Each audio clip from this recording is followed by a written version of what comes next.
Olá, amigos da missão. Estamos aqui hoje mais um podcast, Amicast. Hoje aqui tem um convidado aqui muito especial, um irmão, um amigo. A gente não se conhece há muitos anos, mas desde quando nós nos conhecemos, a gente tem trabalhado junto, temos feito aí a obra do Senhor junto. É um cara que tem um coração enorme e que eu aprendi a amar de graça. Está aqui comigo aqui hoje nosso amigo, irmão, Jean Carlos. Fala, Jean. E aí, como é que vai, cara? Olá pessoal, tudo bem? Estamos aqui, é um prazer estar com vocês. Agradeço a Deus, agradeço ao Jacques Benfica. Como ele disse aí, né, amigo, parceiro nas missões aí que o Senhor nos confiou. Meu nome é Jean Carlos, sou casado com Elisângela, pai de 6 filhos e 7 netos.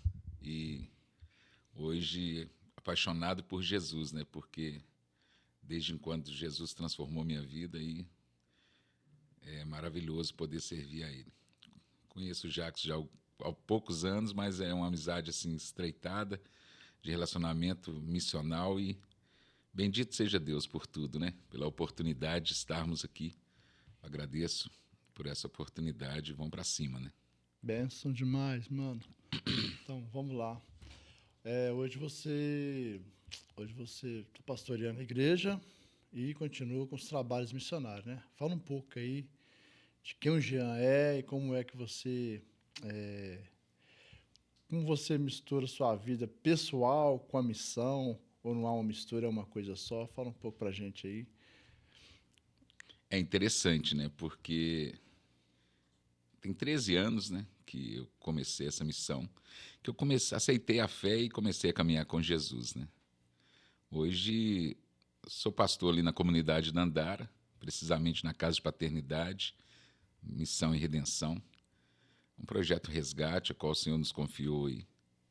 E, inclusive, esse projeto nasceu dentro do MDJ, né, dentro da Restaure, quando nós estávamos juntos ali, trabalhando com casos de recuperação.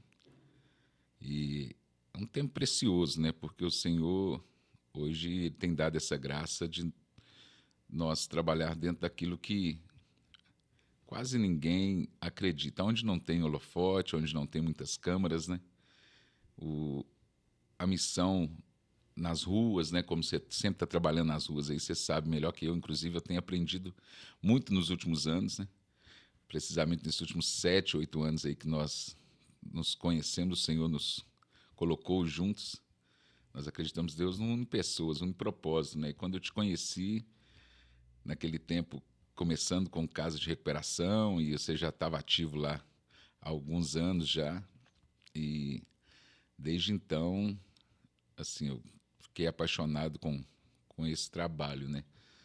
E é interessante porque a minha esposa está comigo já há 34 anos, vai fazer agora, e no começo ela tinha uma resistência ainda com isso, né? Porque morador de rua, dependente químico, e nós com um filho pequeno, hoje o João Victor está com 8 anos, né?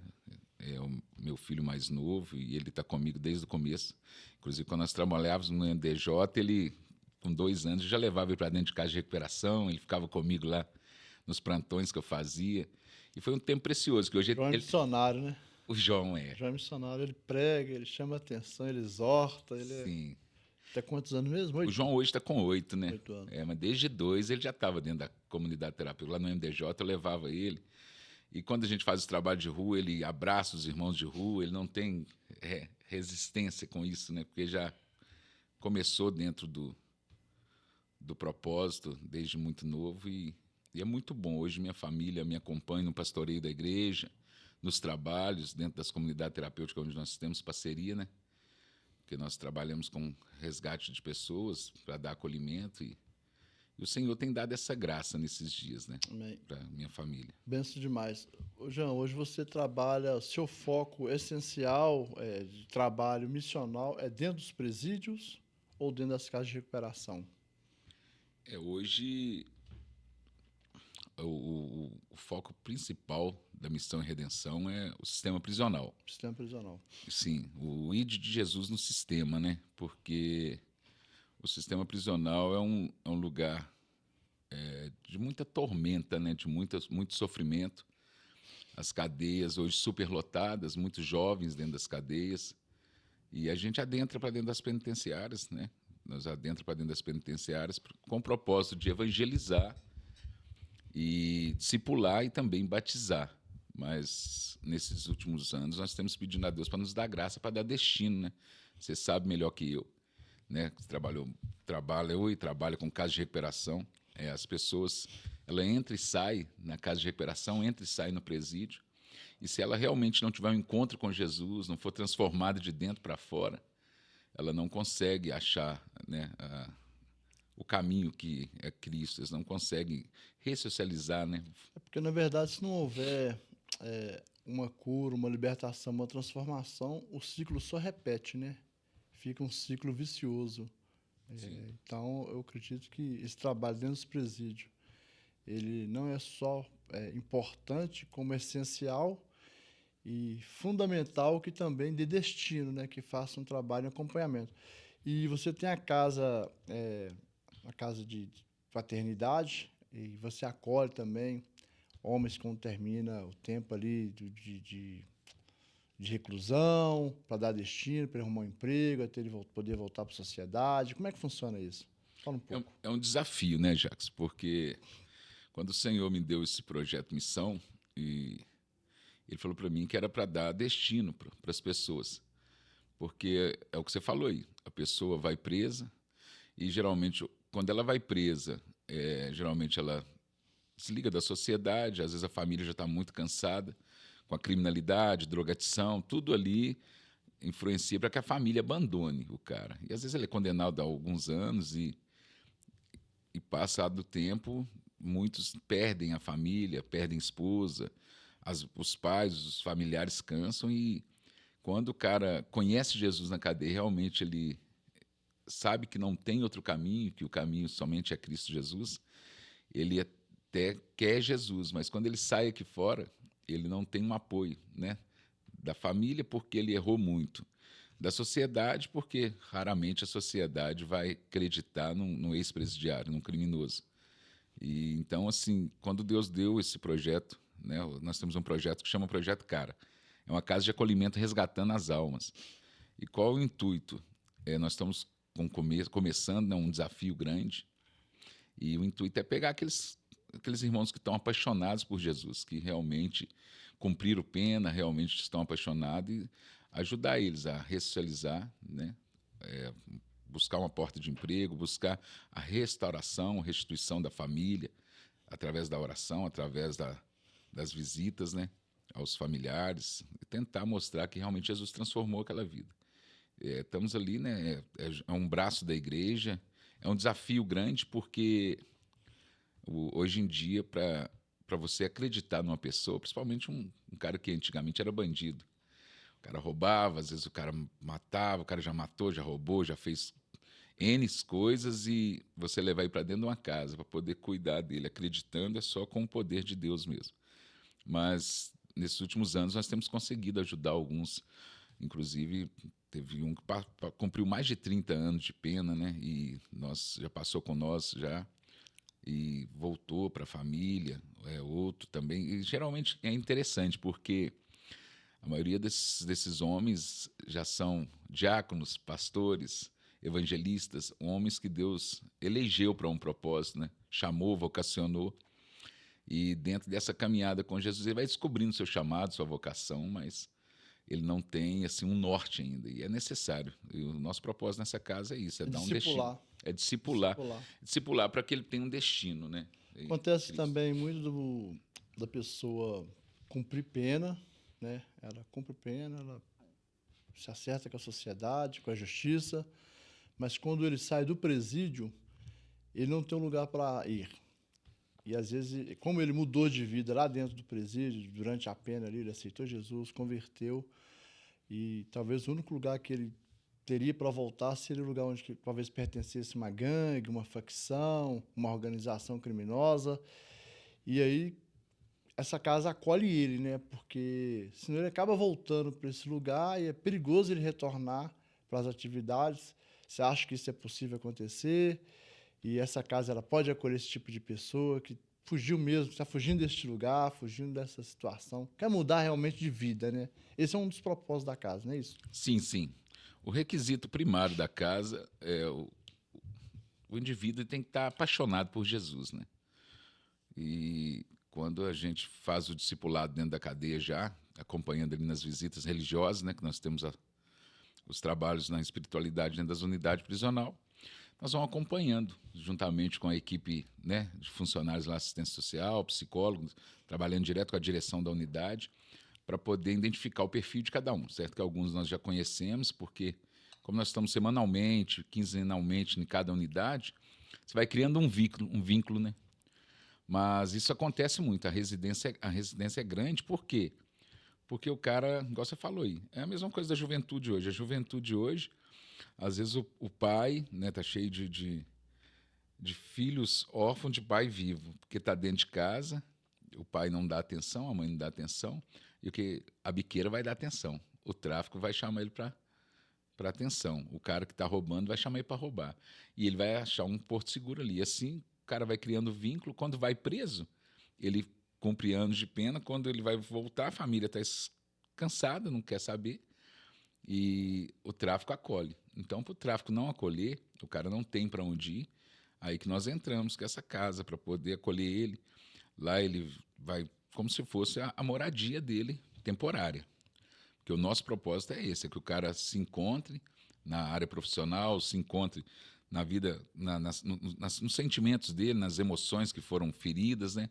Que através da oração nós cremos que o Senhor é poderoso para restaurar as vidas, e isso tem acontecido. E ele começa a trabalhar e com o tempo Deus transforma, restaura o relacionamento com os pais. Teve um mês que passou conosco, e ele tinha um problema muito sério com a mãe dele. Os dois não batiam, porque ele errou muito, né? E a mãe dele não aceitou ele mais. Passado um tempo, ele ficou conosco um tempo e ele decidiu voltar para a casa da mãe. Hoje ele está com a mãe, está ajudando a mãe. Hoje ele está com a mãe, está ajudando a mãe. E o filho dele estava nas drogas também, no crack, e ele conseguiu resgatar o filho dele. Nossa, que legal, cara.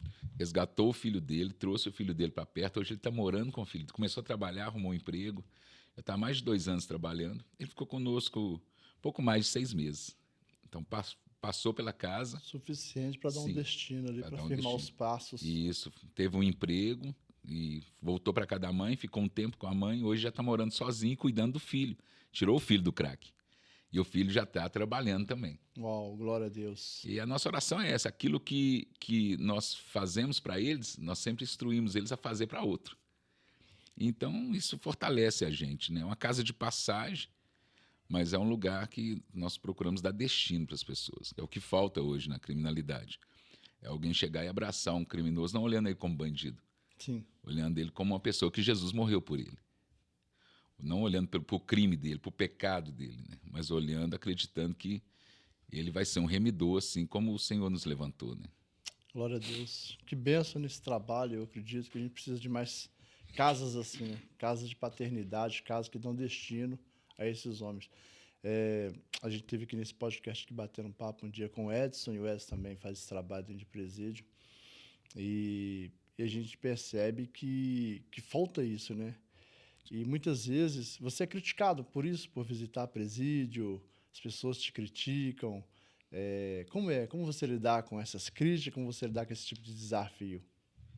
Interessante, né? Porque quando se trata de lidar com pessoas improváveis, porque o reino de Deus, se a gente observar o que Jesus veio fazer nessa terra, ele procurou homens que estavam fazendo alguma coisa para seguir ele, para mudar a forma de fazer. E quando ele foi pegando pessoas diferentes, ele foi trabalhando com cada um de uma forma. E eu acredito muito no chamado, na eleição, na vocação. Então, assim, Deus me chamou para isso. Deus me preparou para isso. A crítica sempre vem, né? É interessante porque quando eu comecei a congregar, né, há alguns anos atrás, eu era muito criticado, porque as pessoas falavam assim, mas para que voltar na cadeia? Para que pregar na cadeia? Para quê? Porque tem tanta gente pregando na cadeia. O meu chamado pastoral, ele fluiu dentro de uma penitenciária. Eu comecei a pastorear dentro de uma penitenciária antes mesmo de ter um óleo derramado. Mas eu sempre entendi a minha vocação, o meu chamado nisso. A crítica, ela vem, às vezes, pelos policiais penais, porque tem muita gente que faz esse trabalho. Sim. Mas só que não se trata simplesmente de evangelizar. E é interessante, Jackson, se você observar, entrar numa penitenciária com 1.000 presos e pegar o nome dos 1.000, você vai ver que mais de 60%, 70% dele tem nome bíblicos. Porque os pais, os avós, os tios são cristãos, são crentes, conhecem a Deus e colocam o nome da Bíblia nos filhos. Então você vai encontrar lá Tiago, João, Pedro, Manassés, Abraão. Davi, Abraão, Isaac. É o que mais você encontra. E são homens e também mulheres, né? Que conhecem Jesus, que já foram crentes. A maioria deles já foram do altar e caíram. E o que falta hoje, hoje tem muita crítica, né? Mas tem poucas pessoas acreditando nesse trabalho, acreditando nessas pessoas. E eu vejo nesses últimos anos Deus trabalhando e levantando um exército de soldados dentro do sistema prisional. Homens saindo e decidindo realmente servir Jesus. Homens que foram um dos piores criminosos. Você citou o Edson aí, né? O pastor Edson, uma benção. Eu conheço ele há alguns anos, é um amigão também nosso.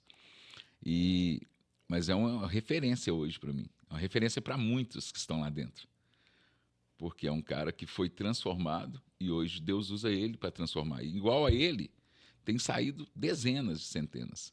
Homens que decidiram por Jesus, mas precisaram de ter um apoio. Então sempre tem a crítica. A crítica vai ter, mas se a gente pegar a crítica e colocar ela no coração como um combustível para nos dar mais força, mais ânimo para poder acreditar. Porque alguém acreditou em nós, né? Eu tenho dificuldade com os críticos. Não porque eu não gosto de receber crítica, e, igual você disse, a crítica nos impulsiona, né? Às vezes a crítica ela constrói mais em nós do que um elogio. A pessoa te elogia, não, que trabalho bonito que você está fazendo, parabéns, e você, né, dá aquela massageada no ego, e a gente acaba ficando ali, tranquilo, estou bem, posso parar por aqui, a gente não procura aprender e avançar. Mas a minha dificuldade com os críticos é porque, normalmente, quem tem tempo para criticar não tem tempo para fazer nada. E quem está fazendo alguma coisa não tem tempo para ficar criticando. Você quer ver? Abrir um parênteses aqui dentro do nosso bate-papo. Olha os críticos de futebol na televisão. Ou o cara já jogou bola e não joga mais, ou nunca jogou bola. E aí, o cara fica lá falando mal do jogador que está jogando, mas ele não tem a competência que o jogador tem. Então, ou seja, os críticos de cinema, os caras nunca atuou, nunca escreveu um filme, nunca fizeram nada no cinema, mas estão criticando. Porque, normalmente, a pessoa que é boa em criticar é só nisso que ela é boa, ela não é boa para mais nada. Então, às vezes eu gosto de ouvir os críticos, porque eles conseguem arrancar de nós o melhor. Porque, normalmente, o crítico ele não consegue te elogiar, ele só consegue te criticar. Então, às vezes, lidar com a crítica é um desafio, porque talvez ali a gente já está dando ali o máximo da gente, né? Porque a gente põe a vida da gente em tudo isso. E aí o cara chega falando como se a gente não estivesse falando nada. Mas é isso aí, glória a Deus. No começo da minha caminhada, eu sofria muito com as críticas, porque Azaf pequeno, Adriana, eu desempregado, Adriana desempregada, e a gente trabalhando todo dia na seara do Senhor, cuidando dos perdidos. E aí muita crítica, muito questionamento, e passando muitas dificuldades financeiras, faltando as coisas em casa, e a obra não parava ali. É porque a gente não faz porque está tudo bem. A gente faz porque precisa ser feito e porque fomos chamados para fazer. E aí, eu lembro que uma vez eu estressei com aquela crítica e fui orar, fui chorar, fui reclamar com Deus. E ali, falando com Deus, o Senhor me levou lá em Jeremias e me disse assim: se tu andas cansado com quem vai a pé, quem dirá com os que vão a cavalo? Aí, naquele dia em diante, eu não mais me preocupei mais com crítica, não dei honra e glória mais para Satanás, e entendi que todo o processo que eu estava passando era pela vontade de Deus, um crescimento próprio para a glória de Deus. E aí eu ouvi uma frase que eu usei ela como minha filosofia de vida. Ela não é muito bonita, mas eu tenho falado ela, você sabe, né? Eu estou cagando e andando, que é a filosofia da vaca. É interessante. A filosofia da vaca é a filosofia da minha vida. Porque é o seguinte, só fechando aqui, a palavra é feia, a expressão é feia, mas ela é real. Não me importa o que estão falando, importa quem está me enviando, quem me deu uma voz de comando para mim seguir. Pode falar. É interessante você falando aí do Asaf, da sua família, né? Quando você saía, pessoas criticavam. Eu passei por essas críticas nos primeiros anos, né? Criança pequena e nunca tive um emprego, né? Nesse tempo missional, sempre vivendo assim pela provisão do céu mesmo, de Deus a cada dia. E as pessoas criticam que eu ia na cadeia, eu ia para a cadeia 2, 3 vezes por semana. No começo era 2, 3 vezes por semana e nós trabalhávamos no NDJ junto. Sim. E nesse tempo a criança pequena, as dificuldades vindo e durante um tempo sendo criticada, às vezes até pelos parentes, né? E é tão interessante porque quando você tem um chamado, quando você entende quem te chamou e quem te sustenta, igual você falou, e as críticas não te abalam. A gente às vezes fica até meio preocupado, porque é interessante, porque quando Neemias começou a restaurar os muros ali, veio Tobias, Sabalate, Gesem criticando, opondo quanto à obra que o Senhor confiou para ele. E a Bíblia toda nos mostra, sempre vai ter os opositores. E é aquilo que você falou, quem tem tempo para criticar nunca vai ter tempo para fazer. Mas o próprio Deus vai nos conduzindo, vai direcionando a nossa vida. E eu fico observando. No começo eu comecei a entrar nos presídios de menor, né? No CEIP, Santa Terezinha. E durante um tempo eu fiquei quase 2 anos fazendo trabalho no presídio menor até entrar nos presídios de maior. Quando eu comecei a entrar nos presídios maior, eu encontrava com jovens que já eram, né, homens que estavam no presídio de menor. E é tão interessante que uma vez um menino matou, um menor matou o outro aqui no presídio, brigando e tirou a vida do outro. E nesse dia, nessa semana, nós estivemos lá para fazer os cultos. Ele estava no castigo, perguntei os policiais se podia chegar até ele para orar por ele, eles deixaram. E eu fui, orei, e a mãe dele era da igreja. A irmã dele cantava na igreja, a mãe cuidava da igreja. E eu comecei a falar de Jesus para ele, e orei por ele, ele entregou a vida para Jesus. E naquele dia eu liberei uma palavra sobre ele, eu falei, sua última cadeia, não volta aqui não. Deus ia te colocar na rua. Ele falou assim, eu ia sair na semana passada. A juíza já tinha me liberado para sair. E aconteceu isso, eu tive que me defender e tal. A conversa dele foi essa. Eu falei, você vai sair, mas se você voltar para a biqueira, você não vai ficar 15 dias na rua. Porque Deus tem promessa para sua vida, não vai deixar você morrer lá fora. Você prefere voltar para a cadeia ou seguir sua mãe e sua irmã na igreja? É o caminho que Deus tem para você. E passou. Passado alguns anos, eu entrando na penitenciária de Bicas, quando eu entro no seguro, eu ia na parte de baixo, Deus me direcionou para ir no seguro. Usou o policial, falou, o pessoal está vindo, quase não vai no seguro. Pastor, você podia ir no seguro? Lá está precisando, está muito pesado. Falei, claro. Subi para o seguro. Quando eu entro na galeria para começar a evangelizar, o rapaz já falou assim, esse pastor aí é profeta. Ele falou que eu não ia ficar 15 dias na rua. Aí quando eu olhei, eu falei, você aqui, que bênção, glória a Deus por você estar aqui, por você estar vivo. E foi maravilhoso aquele dia, porque aquele rapaz desceu. Eu não precisei de pregar, ele pregou praticamente o tempo que eu fiquei naquela cela, testemunhando o que Jesus fez na vida dele, o livramento que Jesus deu a ele.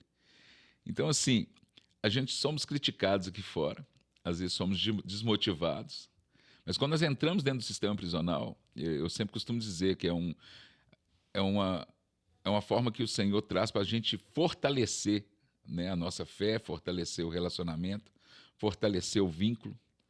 E o Senhor tem feito isso nesses dias. As desmotivações e as críticas que vêm aqui fora, às vezes, né, por esse trabalho tão assim ativo que nós fazemos pela misericórdia, pela graça de Deus no sistema prisional, porque nós costumamos dizer hoje que é as igrejas que nós temos. Né? Em Betim nós temos uma igreja, em Bicas nós temos outra igreja, em Neves nós temos outra igreja, em Valadares, Formiga, Divinópolis, aonde nós vamos nas penitenciárias, nós costumamos dizer que é as igrejas, porque ali tem os cultos, porque ali tem as pessoas que Jesus morreu por elas. Então, assim, é avançar e acreditar, porque é um trabalho que nos motiva e nos traz força. Falando de culto dentro de presídio, antes da pandemia, porque a pandemia fechou tudo, inclusive os presídios, né? Antes da pandemia, a gente fez um trabalho no presídio feminino e em 2019, ali no finalzinho de 2019, e aquilo ficou na minha memória, aquele culto, porque em 2019 eu estive em várias conferências, estive em vários lugares onde a presença do Senhor foi manifesta, a palavra foi de destino. Porém, dentro daquele presídio feminino, foi o culto mais fervoroso que eu vivi. A presença do Senhor passeava ali no meio daquelas presas, no nosso meio ali.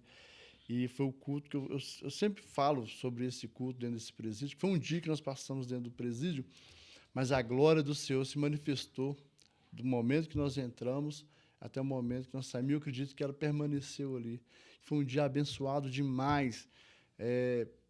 Para mim, um dos cultos mais fervorosos que eu vivi nos últimos anos foi esse culto dentro do presídio 2019. E isso é fácil de compreender se a gente olhar para a Sagrada Escritura, né? Perto está o Senhor de um coração quebrantado e contrito. E um presídio aqui tem 400, 500 mulheres reclusas, de ali, pode dizer, 80%, 90% eles estão arrependidos do que fez, estão arrependidos porque estão ali e estão lhe pagando sua dívida com a sociedade, né? Dentro daquilo que o juiz determinou, estão quebrantadas, e estão quebrantadas, e ali a manifestação do Senhor é poderosa demais. Meu Sim. Deus, foi tremendo aquele dia. Jacques, é interessante demais o que você está falando. Hoje eu sou pastor de igreja por misericórdia, já te auxiliei um tempo na Restaure, e, assim, eu vou falar da minha igreja. Tem 3 cultos por semana. E eu não sinto a presença de Deus. Assim, eu vejo que Deus tem uma coisa com os presos. Quando eu entro dentro de qualquer cadeia, Jacques, pode ser para pregar para 10, pode ser para pregar para 100, porque às vezes a gente entra num pátio, tem 100, 200 presos. E quando eu começo a falar de Jesus, quando eu começo a falar de Jesus ali dentro, aqueles caras começam a quebrantar. E aquela presença, assim, é uma coisa assim que eu não sinto em conferência, em convenção, não sinto numa igreja que tiver 1.000, 2.000 irmãos. Eu sinto dentro da cadeia. Sempre quando eu entro na cadeia. Pode ser pregando para 5 dentro de uma cela, para 10 dentro de uma cela, pode ser pegando para 100, 200 num pátio. A presença de Deus, assim, é palpável. Deus tem uma coisa com esses caras. E até, no entanto, porque o Senhor, ele quer o arrependimento. Sim. E se a gente não acreditar, né, igual assim, a gente trabalhamos com preso, caso de recuperação, dependente químico, morador de rua. Igual você sempre está nas ruas. Né? Eu louvo a Deus pela sua vida, eu te conheci, e hoje o que eu aprendi um pouco sobre missões urbanas, sobre trabalho de rua, sobre trabalho de casa de recuperação, eu devo a Deus e depois você e sua família, a família do MDJ. Por quê? Porque eu aprendi a amar com você. Eu aprendi a entender que aqueles caras ali, porque antes eu passava perto de um morador de rua, eu olhava ele com a visão de um cara que não presta, não dava nem atenção. E é interessante que você vai conhecendo, você vai amando, e eu vejo o amor de Deus nisso. Porque você vai amando aquelas pessoas, você vai atraindo aquelas pessoas. Hoje eu posso estar parado em qualquer lugar. Se tem um irmão de rua passando, os caras vêm, parece que a gente atrai eles. Mas por que atrai? Porque é a presença de Deus. Nós entendemos que é o amor de Deus. Sim. E quando você sente, tem essa sensibilidade de entender que Deus tem uma coisa com essas pessoas que não têm status, que não tem ninguém que aceita eles mais, que já foram assim, tão totalmente desesperançados. Eu sempre trabalho com as pessoas desesperançadas. E eu tenho essa convicção que a presença dele vem com mais poder para mostrar que realmente essas pessoas são importantes. Então, eu acredito que nesses dias é dias da gente despertar para isso, porque as ruas estão cheias de pessoas, né, em vulnerabilidade. As famílias, a maioria das famílias tem um dependente químico em casa, seja no álcool, seja nas drogas, seja num farmaco, numa medicação, porque a partir da hora que tomou o remédio é dependente E químico. agora tem outro vício no mercado, né? O jogo. O jogo. Terrível. As bets estão acabando com as famílias e eu fico muito triste, né, com essa situação, porque você vê os grandes jornalistas, a grande mídia, os atores mais famosos, os atletas mais famosos, todos fazendo campanha para as bet, viciando pessoas nos jogos. Mas eu não quero entrar nesse assunto. Sim. Não, mas é uma outra doença que contamina também a mente. Mas o Senhor, nesses dias, ele está levantando pessoas como nós, que foram resgatadas para resgatar. Mas se nós não entender qual que é o propósito de Deus dentro desse trabalho missional, porque a missão, eu aprendi nesses últimos dias que eu não faço missão, eu não saio para fazer missão, eu não saio para ir para um presídio para fazer missão, eu não saio para ir para a rua para fazer missão, eu não vou para dentro de uma casa de recuperação palestrar, falar de dependência química, falar de prevenção de recaída, falar, né, daquilo que os caras precisam de ouvir para fazer missão. Eu sou a missão. E se eu sou a missão, aonde eu estiver, eu vou representar o Cristo. Então, esses dias é ser missão. Porque quando a gente entra dentro de uma cadeia, o nosso propósito é o quê? É levar esperança, como na rua também. Você não vai levar comida para os caras somente. Você vai levar esperança, vai mostrar para eles que Jesus importa com eles. Dentro da penitenciária feminina, igual você falou aí. Né? Nós somos uma penitenciária de gestantes. Você vê que tristeza, né? Sim. Uma mãe entra na cadeia presa com a criança no ventre. Ela ganha aquela criança dentro da cadeia e, passado alguns meses, a criança é retirada dela. Algumas entram em depressão. Certo que foi escolhas delas, foi entrar na criminalidade, foi escolha, foi irresponsabilidade, às vezes, né, cometer crime com uma criança, gerando uma criança, porque a parte mais importante que existe, né, para uma mulher é gerar. E é interessante, mas são criticadas também. Mas as drogas roubam tudo, né? Rouba o caráter, rouba o propósito, rouba a índia, rouba a família, rouba tudo. Falando dos presídios femininos aí, no presídio gestante, um dos dias que eu fiquei muito tocado foi uma menina que eu conheci dentro do presídio. Ela teve 7 filhos nas ruas, nas Cracolândia, e aquele ali era o 8º filho dela.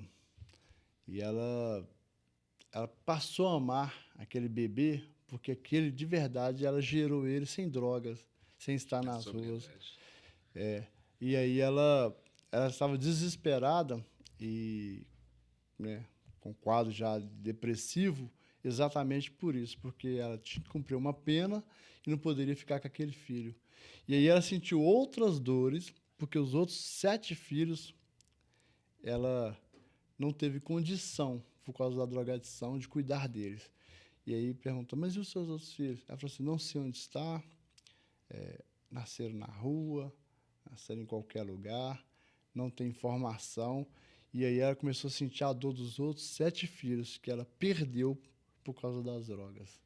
Porque, às vezes, a pessoa tem escolha, mas uma coisa que é muito importante até ressaltar aqui, já nesse bate-papo, é que sobre escolha de drogas, você só escolhe uma vez. Eu falo isso muito com o Azaf. Falo, Azaf, você está vendo aí esses caras aí na rua? Está vendo no jornal esses caras roubando, matando, aprontando? É porque um dia eles experimentaram droga. E droga é muito bom. Porque às vezes os pais falam com os filhos, não usa droga não, que droga é ruim. Não, droga é bom, cara. O cara fuma lá um baseado lá, ele fica doido, ele apaixona com aquilo. Ele fuma um crack, ele apaixona. Ele toma uma cerveja, um uísque, cheira uma carreira de cocaína, ele apaixona com aquilo e aquilo lhe vicia. Então a escolha da pessoa nas drogas é só o primeiro dia. Às vezes é só o primeiro trago, é só a primeira carreira, porque a partir daí a droga escolhe ele. E a droga dita as regras da vida dele. Ou seja, o conselho que eu dou é não experimente droga. Nunca experimente droga. Nunca experimente cigarro, nunca experimente cerveja, nunca experimente vinho. Por quê? Porque essas coisas, ela roubam o sentimento e a pessoa começa a usar aquilo ali, às vezes, como fuga, né? E cai em lugares como esse. Jean, nosso tempo está avançando. Eu queria que você me contasse um testemunho da manifestação de Deus, um testemunho de dentro do presídio, ou uma visão espiritual que você teve lá dentro. Fala com a gente aí, compartilha com a gente algumas coisas assim que te trouxe muito crescimento espiritual e que trouxe confirmação de Deus ali naquele lugar. É interessante, né? Porque eu tive várias experiências dentro do sistema prisional com Deus. Eu comecei a conhecer Deus dentro do sistema prisional. conhecer a palavra de Deus, conhecer o poder de Deus pela palavra, pela oração. E é interessante porque eu tinha úlcera no estômago, sinusite crônica. Como você falou aí, eu experimentei uma vez. Quando você experimenta uma vez, já era. Então é melhor não usar, é melhor não tocar. É melhor não experimentar. Não experimentar. A decisão é não experimentar, é não aceitar. Né? Quando te oferecer um trago, quando te oferecer um gole, né? Para os jovens, para os adolescentes, aí fica essa dica aí. Não experimente. Não dê o primeiro trago, não dê o primeiro gole, não aceite, porque é uma destruição que vai tirar sua sobriedade, vai tirar sua pureza. E quando nós começamos a caminhar com o Senhor, através da palavra da oração, assim, eu fui curado. Eu fui curado num culto dentro da cadeia. Num culto, com os presos, assim. Os presos, num culto, começamos a orar. Eu sentia muita dor, tomava medicação forte e depois daquele culto ali, nunca mais minha vida foi a mesma. Porque eu nunca mais tive dor no estômago, eu nunca mais tive úlcera, nunca mais tive sinusite crônica, saía secreção do meu nariz. Eu nunca mais tive esse problema. Então, assim, aquilo ali foi aumentando a minha fé. Vi pessoas ser curadas, ser libertas. E, uma certa feita, um irmão com diabetes, ele tomava insulina 3 vezes por dia. E era um pastor já. Ele já estava cumprindo mais de 20 anos de pena, passando de cadeias em cadeias, pregando o evangelho, e contraiu diabetes os últimos 4 anos, antes de acontecer esse fato. E ele questionava Deus, porque Deus usava ele para curar as pessoas, curar familiares na visita, através da oração. E ele não era curado. E num culto, num dia, dentro da cadeia, ele chegou para mim e falou: pastor, ora por mim que eu creio que hoje Jesus vai me curar dessa diabetes. E eu peguei o óleo ungido, pus na mão, pus na cabeça daquele homem. E comecei a orar pelo aquele homem. Veio um poder de Deus tão grande, minha mão ficou gelada, depois ficou quente. E assim, o céu desceu ali naquele lugar e liberei uma palavra de cura sobre aquele homem. E daquele dia, ele parou de tomar a insulina. No outro dia já não tomou. Ele foi curado, não teve mais sintomas. E ele tomava 3 vezes ao Ele tomava 3 injeções por dia. 3 injeções por dia. Uma de manhã, uma de tarde e uma à noite. Meu Deus. E Jesus curou aquele homem dentro da unidade prisional. E aquilo serviu. Ele fez um voto com Deus de contar o testemunho toda vez que ele fosse ter oportunidade de pregar ou de falar de Jesus. Que Jesus curou ele. Então, assim, experiências que Deus nos deu, e é um tempo tão precioso, porque policiais penais, na época era agente penitenciário, né, no começo, até uns anos atrás, nós entrávamos na unidade e geralmente os agentes, os policiais, pediam oração. E já teve casos deles pedir oração, às vezes parar, conversar, começar a desabafar, abrir o coração, situação, às vezes com a família não está bem, a gente orar, liberar uma palavra sobre aqueles homens ali, passado algumas semanas, nós voltar para fazer o trabalho, o cara parar, abraçar, agradecer, falou: poxa, aquela oração aquele dia, assim, Deus visitou minha casa e hoje está bem e tal. Então, assim, várias experiências que o Senhor nos dá, várias experiências dentro da unidade prisional, tanto de cura, quanto de libertação, quanto de restauração. Situação, às vezes, do cara estar lá sem visita, sem receber kit, né? Porque o kit é uma coisa que as famílias ou amigos mandam, né? Que é a higiene pessoal, material de limpeza, as coisas necessárias do cotidiano. E a gente fala assim: vamos orar aqui, só. Porque nós impulsionamos eles a fazer culto nas celas, a orar nas celas juntos. Porque nós acreditamos que a palavra fala que, né, quando há essa unidade na oração, onde junta 2 ou 3, Jesus falou que estaria. Jesus, onde está, Jesus faz milagre. Sim. Onde está, Jesus cura. Então, se nós provocar Jesus a estar conosco, né, nós estamos aqui reunidos. E Jesus está conosco aqui, porque nós estamos falando dele. Então, tem acontecido muito isso. Eu já tive muitas experiências assim maravilhosas, tanto eu, né, na minha vida mesmo. Eu chegar, tinha dia que eu não queria ir para a cadeia. Eu não queria ir, assim, eu acordava, aquele dia que você acorda mal, e às vezes não tinha recurso. Já aconteceu de não ter recurso para poder pôr R$20 de gasolina para ir para a cadeia. Eu dormi e falei assim: eu já não queria ir. Eu estou indo por obediência, a um chamado, a uma vocação. Eu não estou bem. Porque que é outra coisa que as pessoas acham que a gente acorda todo dia, né? Querendo ir para o presídio, querendo ir para a rua, querendo ir para a Cracolândia. E não é assim. Não é. Na verdade, a gente faz com amor e, às vezes, essa alegria só vai acontecer quando você já está lá. Porque para sair de casa, às vezes, é uma luta, né? É a maior batalha que tem para a gente sair de casa. Porque para a gente sair do conforto, que é interessante, para você ser a missão, você tem que primeiro, a gente somos em casa, mas para você ir para cumprir o ID, para você ir, vários fatores. Já teve casos que às vezes, o que aconteceu com você também, seu menino às vezes está passando mal e você tem um compromisso ali de fazer um trabalho pela manhã. Às vezes sua esposa e seu filho vai. O que já aconteceu isso com você, com a Estela? E você tem que deixar sua esposa com a criança para ir cumprir seu compromisso com Deus e com os irmãos que está esperando. Então, assim, já passei por várias adversidades e situações assim, mas só que quando a gente sai da zona de conforto e vai para cima daquilo que o Senhor chamou para ser a missão, para ser o Cristo, né? Ali na vida daquelas pessoas, a provisão vem, o recurso vem, o ânimo vem, porque aquilo que eu te falei para você, quando a gente chega no local, eu creio que acontece com você sempre, já aconteceu conosco juntos, né? Fazendo esses trabalhos juntos. E quando a gente chega, vem um novo ânimo, vem um novo óleo, vem assim uma força, né, que só o Senhor traz, porque quando a gente preocupa com as coisas que o Senhor preocupa, né, que é vidas, que é almas, Ele trabalha ao nosso favor.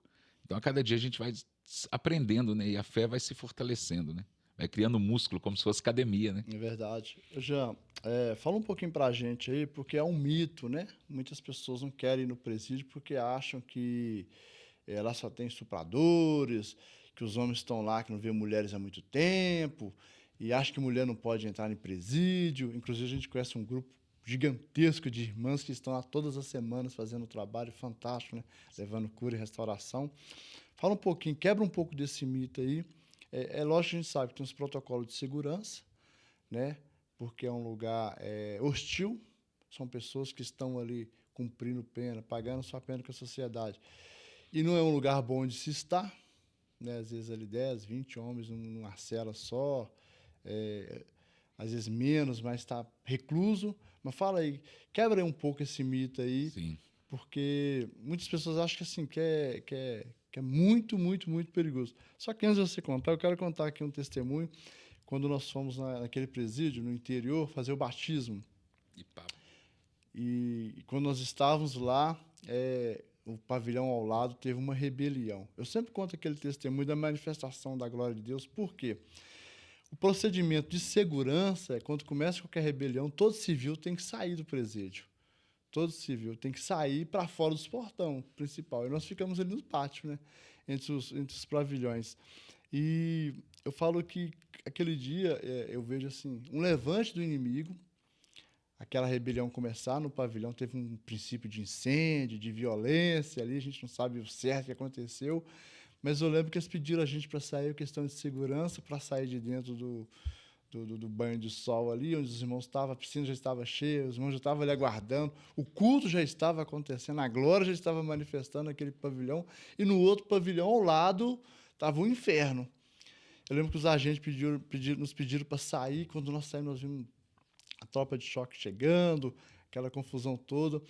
E eu lembro que nós começamos a bater um papo e alguém do nosso grupo levantou e falou, gente, vamos orar. Vamos orar, que aqui não é hora da gente conversar, que não. E ali nós começamos a levantar um clamor, e aquela rebelião parou, acabou. Eu lembro dos agentes, do pessoal ali puxando os hidrantes para apagar o fogo lá. E passou uns minutos, falou, pode entrar e continuar o batismo. Aquilo foi um milagre. Porque, para começar, quando começasse o princípio de um motim, nós tínhamos que ter saído do presídio. Tanto nós, como experiência, não lembramos, quanto a segurança não lembrou, a diretoria não lembrou, a inteligência do presídio não lembrou de nos tirar para fora. E nós entramos ali, fizemos aquele batismo, foi bênção demais, a glória do Senhor manifestou ali.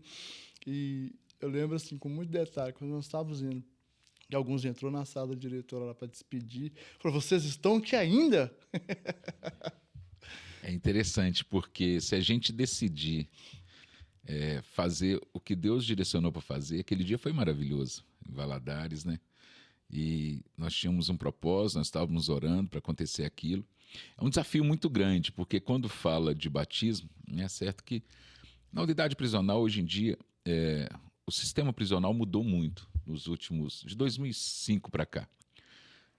Mas sempre teve um protocolo da criminalidade de respeito à religiosidade. Vou falar religiosidade quando se trata da palavra de Deus. A pastoral carcerária está há anos dentro do sistema prisional.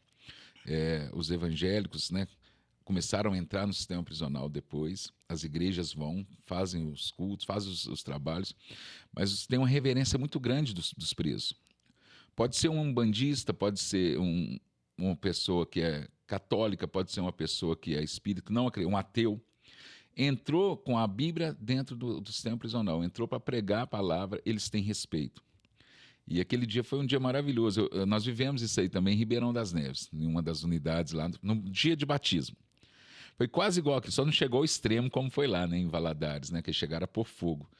Mas interessante que no dia que nós entramos para poder fazer o trabalho, nós ia fazer um batismo no pavilhão 1, e eles começaram um motim no coque, que é quase em frente. Coque é um castigo que existe dentro das unidades. E eles começaram e eles vieram para poder também mandar nós parar o trabalho. E saímos para ir embora. Quando nós chegamos na saída, lá tem 2 portões até a saída, nós chegamos no primeiro portão, eles já estavam tirando nós. Quando chegamos no primeiro portão, o diretor de segurança entrou e falou: preciso que vocês façam uma oração para o pessoal que está ali. Tem como? Tem. Ele estava vindo, ele estava tomando ciência da situação. E nós fomos orar. No tempo que nós fomos orar, eles foram lá e acalmaram a situação. Então, assim, o próprio Deus, nós fomos socorrer outras pessoas.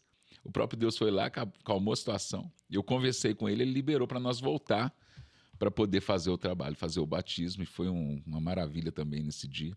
Não existe segurança em lugar nenhum nessa terra, a não ser na presença do Senhor. O medo das pessoas de entrar no sistema prisional, porque, igual você falou, estrupadores. Os estrupadores, as pessoas que cometeram crimes de abuso, elas não ficam juntos com os outros presos. É nesse lugar que eu disse aqui, que é o seguro, é um lugar separado, onde ficam esses presos. E é um lugar que poucas pessoas vão, até por medo também. E nesses últimos dias, Deus tem mandado nós ir muito nesses lugares. Mas não existe, assim, risco. Não existe risco. Assim, o risco é mínimo, Jacques. As pessoas têm medo de ir porque é bandido, é pessoas que matou, é pessoas que faz isso, faz aquilo. Se tiver uma rebelião, o último a ser refém numa rebelião vai ser um agente de Deus ali dentro daquela unidade. Porque eles respeitam muito. E o sistema prisional hoje, o pessoal trabalha muito com inteligência, né, dentro do sistema prisional. Então, assim, você pode ver que nos últimos anos, raramente você vê falar de rebelião. Sim. Raramente você vê falar de motim. Quando tem motim, igual teve lá aquele dia, coisa que acontece às vezes porque faltou água, porque às vezes a comida não veio boa, às vezes que aconteceu alguma coisa assim que é esporádico que acontece. Então, assim, melhorou muito nos últimos anos, até a dignidade dos presos melhorou muito. Então, é um lugar onde você pode entrar, assim. E a gente tem que ter essa mentalidade. Qual que é a nossa mentalidade hoje da missão? Dentro do sistema prisional. Nós vamos ali como parceiros deles, parceiros da segurança, dos policiais, parceiros do Estado. Porque nós, como igreja, se nós olhar a causa que o Estado que tinha que fazer isso, não era nós. Não, nós estamos ali representando Jesus. A igreja sempre foi influência, né, para o governo. E nós entramos ali como parceiro deles. Então, eles falam as demandas, eles falam as dificuldades conosco. Nós temos os grupos que trabalhamos junto para poder melhorar para a família, igual agora na unidade aqui de Betim, da região de Betim, Igarapé ali, está tendo um trabalho agora que nós estamos fazendo trabalho com a família. Nós estamos trabalhando com a família para que a família possa ter mais dignidade na entrada. Que legal. Mais dignidade para poder ter a visita, porque a visita é nos pátios, né? Sim. Então, assim, em tempo de chuva é complicado, porque tem um pátio fechado, mas é pequeno. A família, às vezes, ela tem família de preso que vai para a porta da unidade 3 horas da manhã. A visita é no sábado, eles chegam sexta, 3, 4 horas da manhã. Tem casos também que eles vêm de outras cidades, né? Outra cidade, outros estados. Estado. Então agora está para fazer um alojamento lá na cidade para acolher essas famílias. E isso com a ajuda da igreja. A igreja ajuda na construção, a igreja ajuda com recurso. Que benção. Então, assim, Deus tem trabalhado. Mas o sistema prisional é um lugar que a gente temos que ter essa graça de entender que ali que Deus vai levantar pessoas para fazer muitas coisas aqui fora. E a gratidão vai estar no coração daqueles que foram feitos por eles, né? Foram feitos Glória a por eles. Deus. Bom, nós já estamos terminando aqui, encerrando o nosso bate-papo. Eu queria fazer mais umas perguntinhas para você aqui. Nesse processo de missão, já pensou em desistir?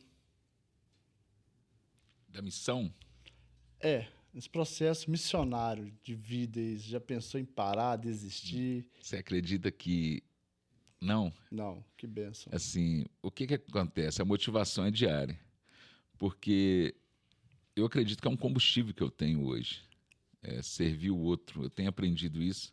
E quando você pensa em desistir, assim, desistir de fazer a obra, desistir de fazer a missão, eu acho que a gente está desistindo da gente mesmo, né? Então, assim, a gente tem que olhar firmemente para Jesus, né? Que é Ele que nos motiva, né?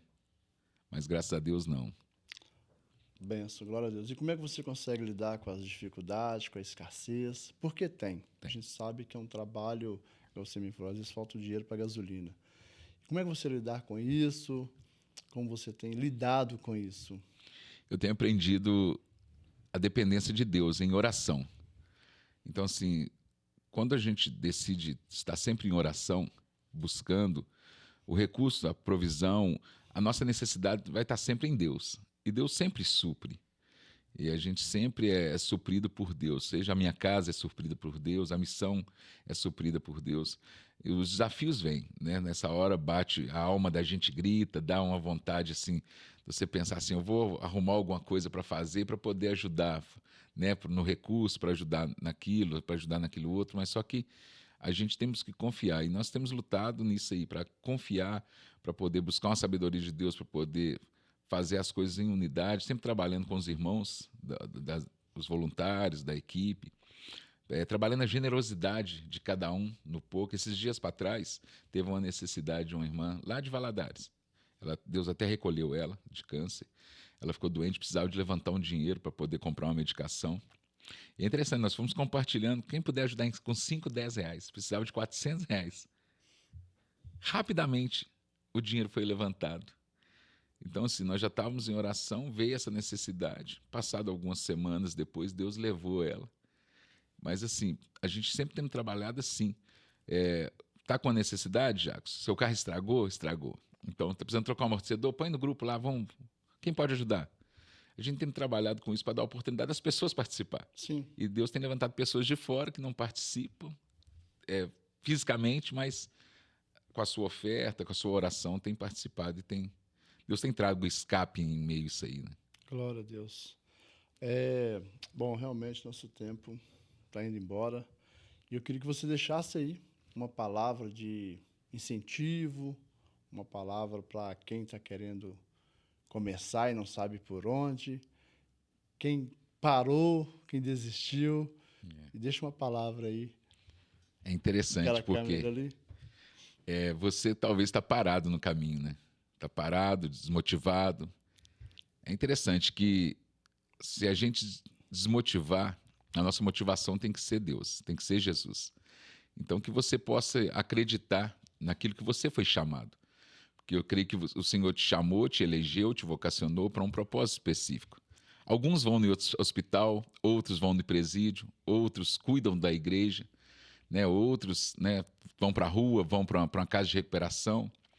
O social é muito importante na missão. A missão ela é necessária e ela precisa de pessoas dispostas a fazer aquilo que Deus quer que faça. Então volte a caminhar, volte a buscar, volte a estar junto. Procure deixar a chama queimar. Existe uma chama, o chamado vem da chama que está dentro de você. E se ela queimar dentro de você e você deixá-la sair para fora, ela vai incendiar outras pessoas. Então, assim, não fique apagado, esteja junto, procure alguém que está trabalhando, busque ajuda, busque socorro, compartilhe, né, aquilo que o Senhor colocou no seu coração, não deixe só para você. E que você possa se fortalecer no Senhor, né? A Bíblia fala que nós temos que fortalecer, Efésios 6, fortalecer no Senhor e na força do seu poder, e revestir das armaduras de Deus. Então, quando você se reveste disso, você consegue revestir outros. Quando você consegue ser revestido, você vai ser um agente de socorro, um agente de libertação, um agente de cura, um agente de transformação, e isso com Cristo Jesus na frente daquilo que Ele te chamou para fazer nessa terra.